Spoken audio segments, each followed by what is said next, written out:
असं होईल. ही गाडीचा नंबर प्लेट होती. आम्ही पोलीस स्टेशनला नेलं तर पोलीसवाले काय सांगतायत की आमची कारवाईचं आमच्याकडे नाही आहे.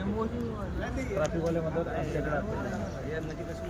तर ते म्हटलं तुमच्याकडूनच करायचं आहे. तर ही जे आम्ही आझाद मैदानला गेलेली त्यानुसार तुम्ही यांच्यावर कारवाई करा. कारण आमच्या आज 10-10 लाखाच्या 15-15 लाखाच्या गाड्या आहेत. आमचे हप्ते जात नाहीत.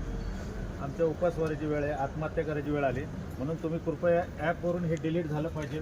त्या संदर्भात तुम्ही कारवाई केली तरच पुढे काहीतरी होईल. आज आम्हाला टॅक्स इन्शुरन्स तुम्हाला तर माहिती आहे काय काय ऑथोरायझेशन फिटनेस सगळं आम्हाला करायला लागतं. ह्यांना काहीच नाही व्हाईट प्लेटमध्ये.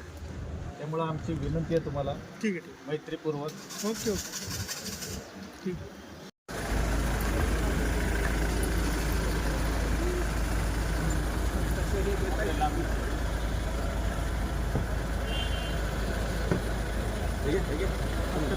नमस्कार. बाईक आम्ही बुक केल्या त्याच्यावर बंदी आहे. आम्ही बुकिंग करून इथं गाड्या बोलवलेल्या आहेत. Okay okay. मग यांना काय करायचं? तुम्ही FIR करायची जशी आझाद मैदान पोलीस स्टेशनला केली परिवहन मंत्र्यांनी. हां हां ते RTOच करू शकतं, पोलीस स्टेशन करत नाही ना ट्रॅफिकवाले करत नाही. बरं बरं ठीक आहे. साहेबांशी बोलला का तुम्ही हा, वरती? बोललोय ते म्हटलं त्यांनीच तुम्हाला बोलवलंय. मला नाही बोलवलं काय? मला नाही बोलवलं. स्क्वॉड बोलवलं म्हणजे स्क्वॉड दुसरं कोणतरी असेल. ठीक आहे.